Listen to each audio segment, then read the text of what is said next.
It is the Rural Futures Institute conference, and AgView's proud to be a part of that as well. We'll talk about that also in just a few minutes. But joining us, Chuck Schroeder, Executive Director of the Rural Futures Institute. And Chuck, let's first delve into, people may have heard of what the Rural Futures Institute is, but kind of give us that background of why it's located here in Nebraska.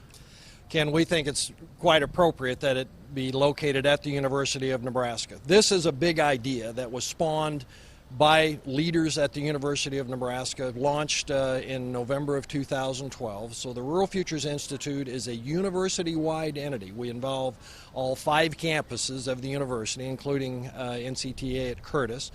And we work then with partners in many other educational institutions, research institutions, nonprofit organizations, government agencies, private companies, but most importantly, working directly with people in rural communities who say we're not okay with where we are. We think we know where we'd like to be.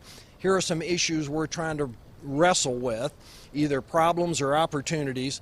The Rural Futures Institute draws together the broadest array of resources in history to help folks deal with those issues, grasp the opportunities that are out there, and create strong and resilient rural communities for the future. We think it's important not only for Nebraska, we think it's important for the country, and by the way, for every country in the world that is wrestling with the notion of how to have a strong rural sector. So we think it's a pretty big deal. As this thing has gotten underway, you have spent a lot. I have no idea how many miles you've traveled to go to communities that are interested, that have some of those questions or concerns. Hey, our community is still viable, but we need a little help on making sure we get the right roadmap to take. Exactly right. We spend a lot of time with folks in communities. Ken, we have 31 projects underway right now involving 17 different colleges and universities in about 6 states, 23 not-for-profit organizations, 14 government agencies, a couple of private companies, and 113 rural communities where we're working on things ranging from entrepreneurship, small business development, business transitions, health care, leadership development, civic engagement, community planning, community marketing. We even get into issues with the justice system, diversity, broadband, all those things that confront rural communities that are trying to create that legitimate best choice for young adults and young families that we know are out there today who are looking for that smaller community where they can come build their careers, get involved with their families, get engaged in a community where they tell us over and over they want to be where they can make a difference. And that's the kind of communities we're trying to build. And so part of that building process is the Rural Futures Institute big conference coming in October, bringing folks together to have this exchange of ideas, to talk about maybe some successes, some challenges, but really to hear from a lot of folks that are living these and having really some stories to share. Exactly right. Hope inspires vision is the theme for this conference. And that's not just a pie-in-the-sky deal. You're going to be able to hear from Shane Lopez, a senior scientist at Gallup who has spent his career studying the science of hope.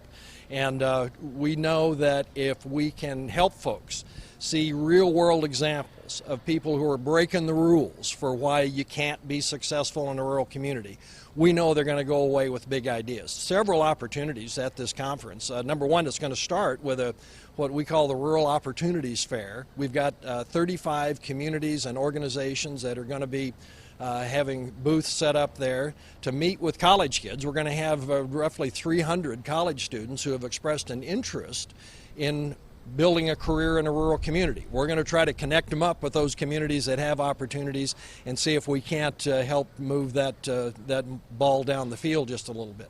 Poster sessions, looking at areas of research that either are underway or are being proposed, looking at rural communities and how we strengthen them. Coffee shop discussions where people can, ahead of the conference, say, hey, here's something I'd like to talk about.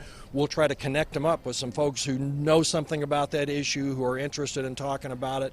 You'll be able to talk about things that are absolutely of interest to you and to your community. A number of very powerful speakers. The first day we're going to open up with a conversation between Ronnie Green, our Vice Chancellor for Agriculture and Natural Resources at the university, talking with Howard G. and Howard W. Buffett, who have used their philanthropic foundation to try to influence hunger issues all over the world. And they're going to be talking a bit about the coming brown revolution, that is looking more seriously at soil and soil types and how we might help feed the growing population on this planet.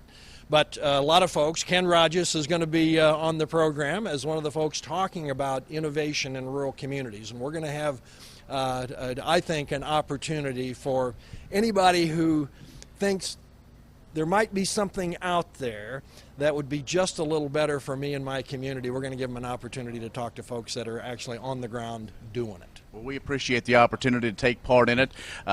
Some of the entrepreneurial things we're doing and really deciding that media delivery and finding those stories can be done in a small community. We're learning, like a lot of different entrepreneurial things, where there's some pitfalls, but there's also some great reward. And so we're looking forward to sharing some of those stories. So, okay, so now we've whet the appetite of folks. I know there's a limited number of folks that can be there. You run out of room. So how can they make that contact, get that registration to make sure that they're a part of it? Right. I encourage them to sign up right now. We actually already have over 200 people signed up. It'll be a maximum of 400 in Lincoln. We'll have about 200 at our site at Curtis, out at the Nebraska College of Technical Agriculture. I already have folks from 8 states and a couple of other countries signed up, so it's going to be a cool group. Go to rfc.nebraska.edu, and that'll get you right to registration, or just Google Rural Futures and you'll find us and we'll find you.